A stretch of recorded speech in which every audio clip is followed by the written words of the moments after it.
It is finally here. This is your all-new iPhone lineup for 2025. And yes, while the design here looks pretty predictable, there is a lot going on here that we've got to talk about. The Apple event just wrapped up and I took all the notes so you guys don't have to, so here is everything you need to know about the iPhone 17 lineup, all the major changes, and also I'll kind of help you decide, is it worth the upgrade? Should you wait till next year? Let me break down all the major changes you need to know about. Also, thanks to ESR for sponsoring this video.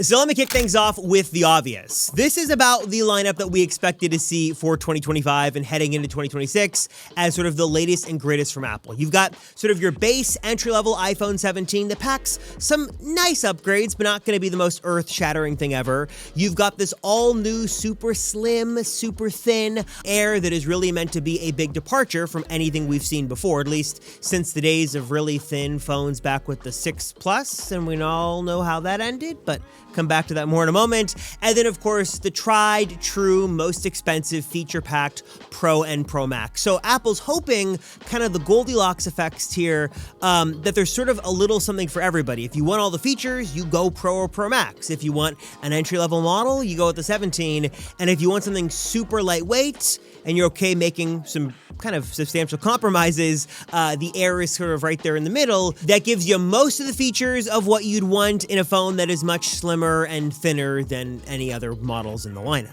So I'll kind of go in order here and start with the iPhone 17, and I'll keep this short and sweet because there's not a whole lot to say. Basically, for the last couple of years and the last couple of generations, the base phones have been solid offerings. They're not going to be the most flagship premium thing out there, but they're going to be a step up from the older SE line or now the 16E line.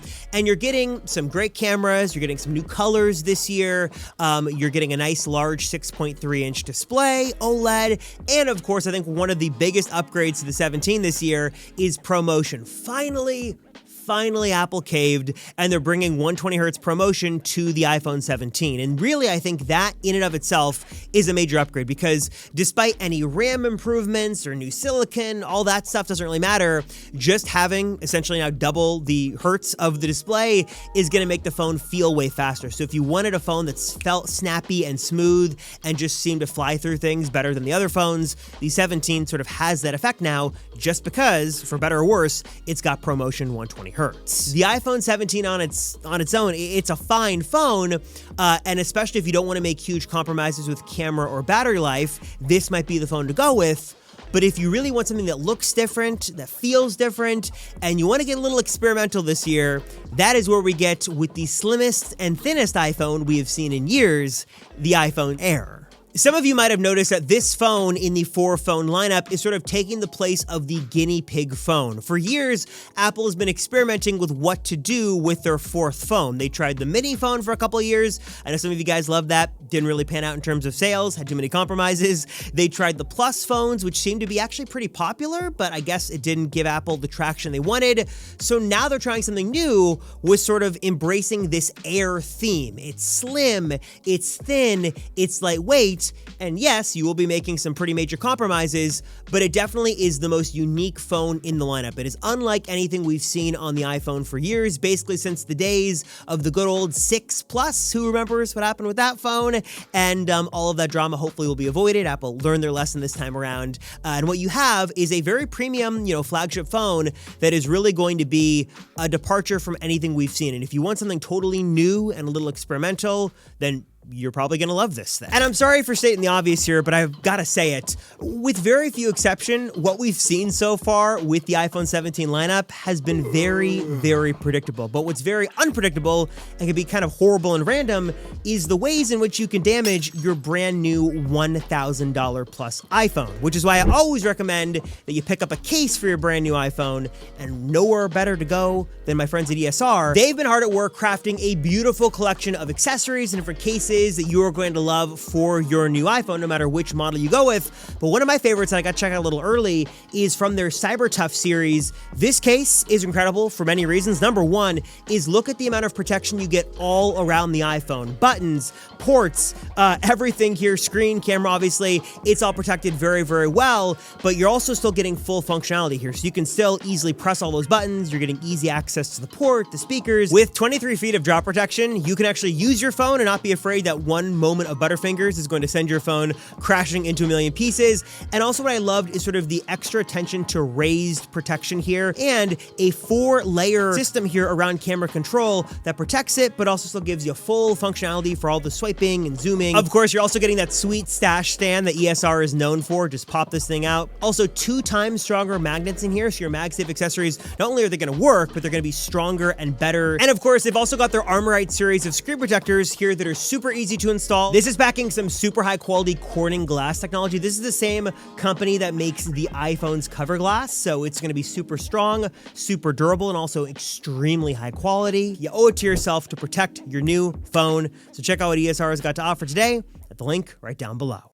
And on the surface, there is a lot to like about the iPhone Air. Of course, besides it being super slim and thin and lightweight, you're getting some beautiful color options here. You've got a 120 Hz ProMotion OLED display. Looks amazing, is gonna be just the right size for many of you out there. You've got a nice camera on the back, silicon upgrades, custom stuff inside. All of that is well and good. And again, if you've wanted something different from Apple, and you're willing to do a little experimentation, this seems to be the phone to go with, though right off the bat, on the surface, you can see a couple of glaring compromises. The first is that while you are getting a nice high-quality camera on the back of this phone, you only have one camera, so you've really got to love sort of having that sort of main camera shooter. Even though, again, it's high quality, lots of pixels to work with, there's some software wizardry here that can make it seem like you've got multiple lenses, but it's just one physical lens. Also, we kind of can't ignore the laws of physics and,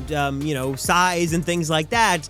And with a phone this slim and this thin is going to be a compromise when it comes to battery. Now, yes, Apple will claim a lot of things that they can do here to make the battery life still very good. They can tweak the cell modem, they can tweak the silicon, they can work some software wizardry to make this thing good. But, a battery can only be so big in a phone of this size. And we've heard many rumors for many months. And of course, Apple won't give us official milliamp hour, info. We'll get that once the phones are out and we get the teardowns. But we're already hearing with the alleged specs that you are going to be making some pretty big compromises here with battery life. And that, of course, leads us to the phones that most of us will probably be buying and those that Apple really wants to sell and market as the highest end thing ever. And that is the all-new version of the Pro and the Pro Max. And these phones are about what you'd expect. You've got that slightly tweaked design on the back. You've got a beautiful, powerful triple camera array here that can do a lot of new things for 2025. And then, ProMotion, OLED displays, all the stuff we usually have.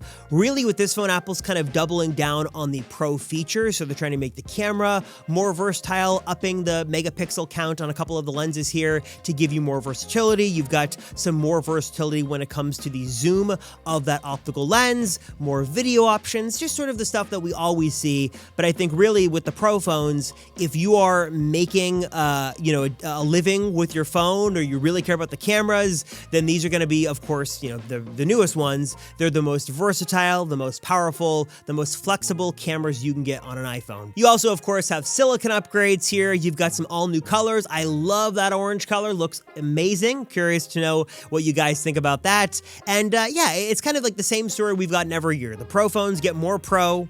Mostly, we get something new in the middle, and then the base phone just continues to get better. That is sort of the story of the 2025 iPhone lineup. And then we kind of get to the more important part about all that is, features aside, how much is this thing going to cost?